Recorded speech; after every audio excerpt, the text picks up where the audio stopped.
Well, we're going to begin this hour with my friend, and I think one of the patriots of America. I wish he was still serving in the United States Congress, ideally as a senator from the great Commonwealth of Pennsylvania. But he is kind enough to talk to us time to time, and it's always great to have the former United States Congressman from Pennsylvania, the former Navy Vice Admiral under the Clinton administration. And, of course, we're talking about Joe Sestak. Congressman, thank you once again for joining us today. Jeff, it's great to be back. Thanks for having me. Anytime, and anytime you want to come up to Boston or when we're in D.C. or in Philadelphia or a new affiliate for Rebuild America, we'd love to have you on.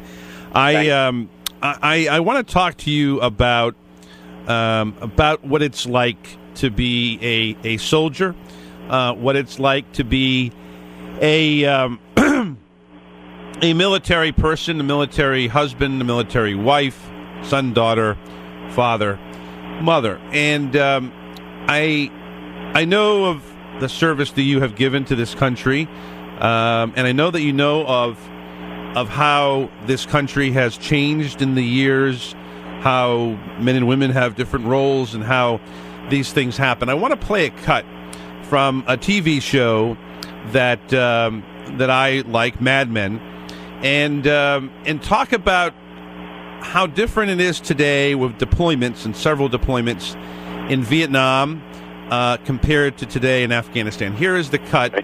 This is a back and forth with the military soldier in the Mad Men show and Joan, one of the main characters. Listen, Joni, there's been a change of plans. I have to go back. You volunteered? They need me. I want you to go and never come back. I'm glad the Army makes you feel like a man, because I'm sick of trying to do it. Now, you know, there's a lot there, and I want you to focus more on the beginning than the end, because the end is a whole idea of whether or not he's serving the military or serving his family. He just had a new baby. But the first part is that, you know, the military needs him.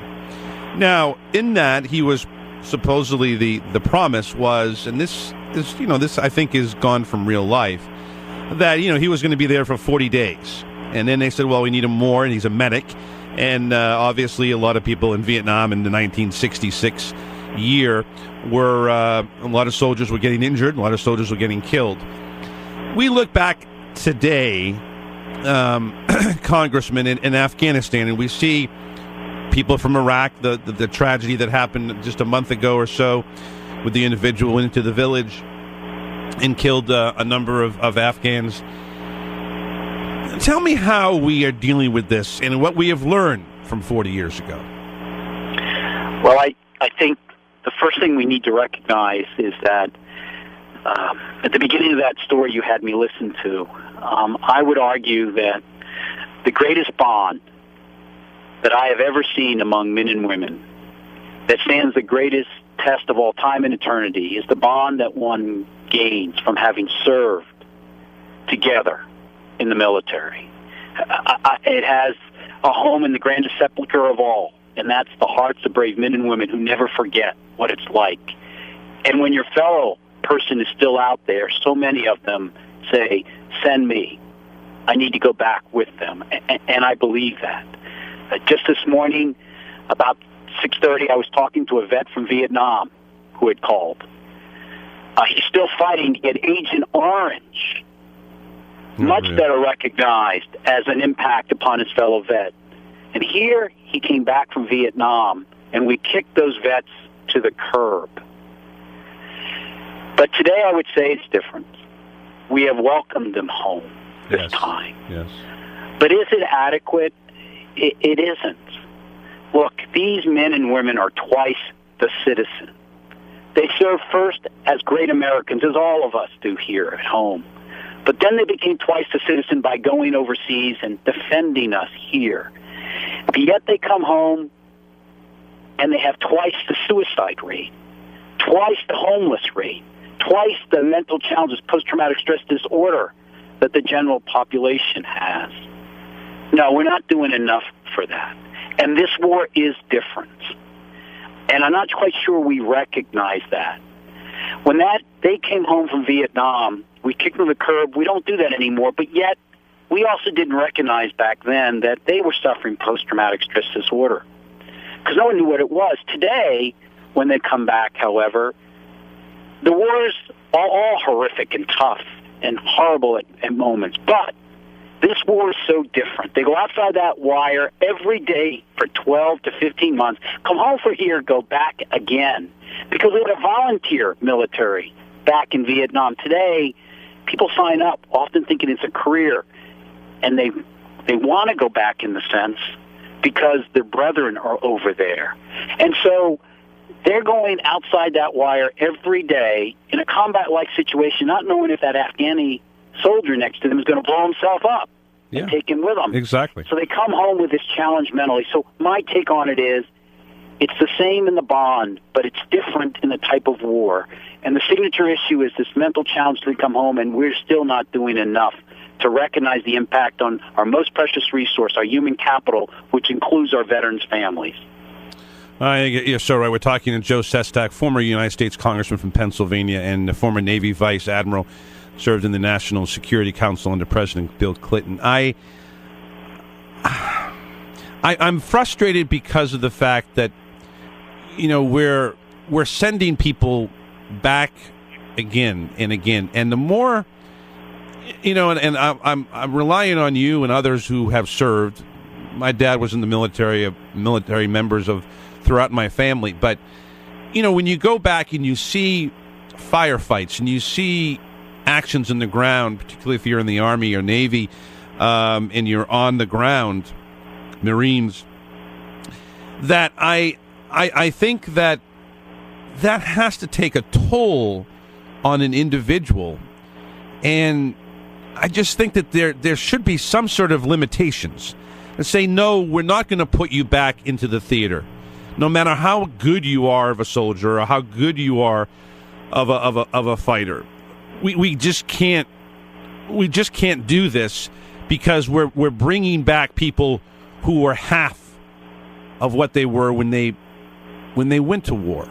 And there has to be, and I know it's very hard. I mean, if I'm a Pentagon official, I'm saying you're crazy, Jeff. We can't do it that way. Where we need to win wars, not just worry about individual people. But at the same time, we can't have people coming back in thousands being put into society, and they don't have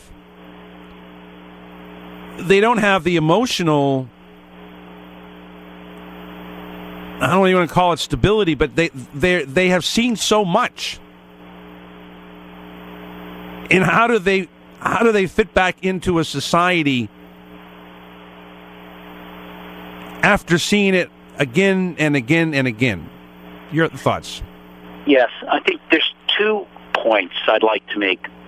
First, in what is lacking, unfortunately, both in the war in Iraq, in the war in Afghanistan, and I would argue in Vietnam, is that we in the military understand that you need to have benchmarks by which you can measure what the results are. Because if you're not achieving those benchmarks, it means the strategy's wrong. Change the strategy or forsake the strategy. In Vietnam, we ended up having benchmarks called body counts, which were crazy benchmarks. Crazy. But I remember for the surge in Afghanistan, President Obama said it right. He had made a speech that said, we are not going to have an open-ended conflict here. We're going to have metrics by which we will measure our performance and hold ourselves accountable to those. And the primary objective is Al-Qaeda. It wasn't to be the Taliban. It was to be Al-Qaeda, which are in Pakistan. Unfortunately, Jeff, despite my meeting with the National Security Advisor, asking the Secretary of Defense, we never really got those benchmarks. Yeah. The real challenge here is there's a difference, I think, is in World War II, our veterans did stay out there for 5 years. Now, they had periodic, quite long times between a battle in Guadalcanal and one at Saipan or something. But where they could, they weren't going outside the wire every day, but they were facing constant pressure out there.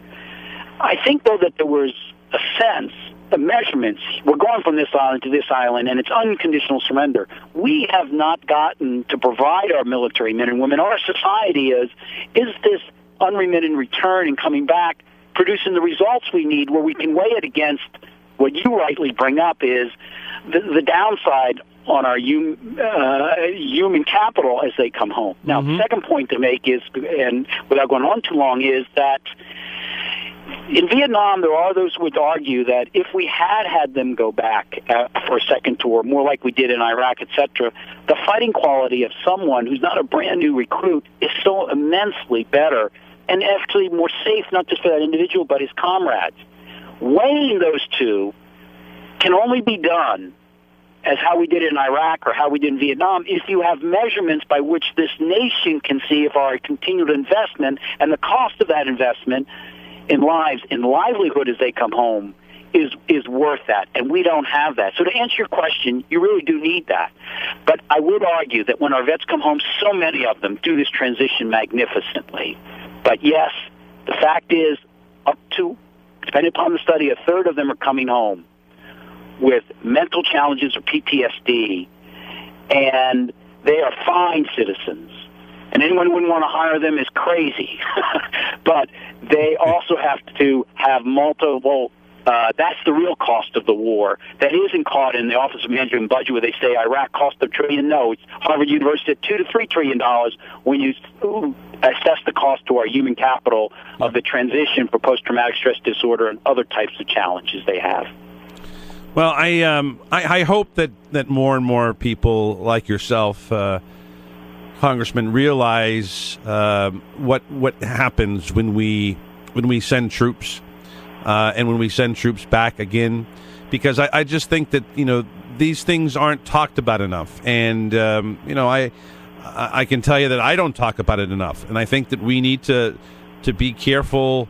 When we discussed a lot of people now who are concerned about Syria, and there are a lot of people who have been concerned about other countries that we should be engaged with. There's obviously an outcry to get into Libya and so forth, and I think that every time we have these situations, and of course there's the whole thing with Iran that is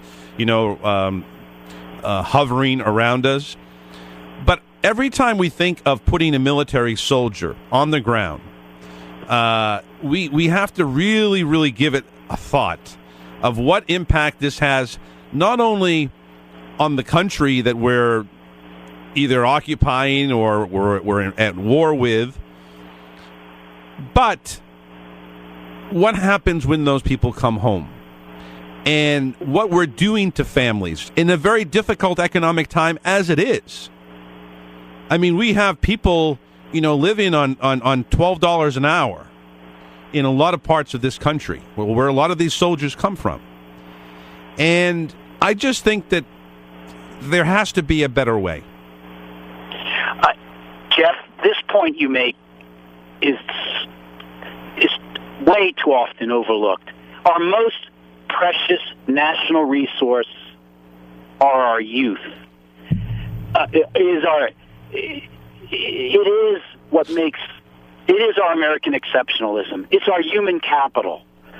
And yet, when we go in and make these decisions, we don't weigh that. The Battle of Shiloh in the Civil War, which happened just a few days on April 6th, just a couple days ago, on that day, we lost over 25,000 people, the youth of America. And yet, that was the most enormous battle we'd ever had up till that time. The Battle of Bull Run was only 4,500 compared to that. My point is that when you make a decision, you have to assess that cost of the human capital, which makes us productive, that gives us an American exceptionalism in the terms of lives lost and livelihoods impacted later in life. And I don't think those thoughts, when people talk about American exceptionalism, unfortunately, some of them talk about it as going around with a hammer around the world and pounding any problem you see using our military. Yep. Our militaries don't fix problems, we stop problems. And then our other means of power, diplomacy, and others fixes the problem. So you should be judicious in that use, and you can only do that if you make a proper assessment of the cost of it, and that includes our human capital. And that's why I find military men and women are the most conservative of wanting to go to war, I would argue, because they understand that cost so much. Thank you. And so when people are talking about Iran or Syria, wait a moment. How well did anybody really make the assessment of the aftermath of Iraq when they went in? It doesn't mean that we don't do it. We join up in the military to die for our nation. Every man and woman in the military today would gladly do that for our country, but make sure the benefit to our nation is worth that human capital cost. And these people are American exceptionalism. It isn't the ability just to go out and pound somebody. You are so right, and I again, as I said at the top, I wish you were still in government, and I hope you get back into it because we need your voice. It is always wonderful to talk to you, sir, and for somebody who had to carry the weapon, you have a heart of gold, and again, I hope that people understand where we need to go in these next 4 years when we bring troops back from Afghanistan and in other areas, that we understand where we need to protect, as you say, our most valuable resource, human capital. Joe Sestak, thank you, sir. Thank you, sir. You have a great day. You too. Bye-bye. This is Jeff Santos. You're listening to the Jeff Santos Show on the Revolution Radio Network.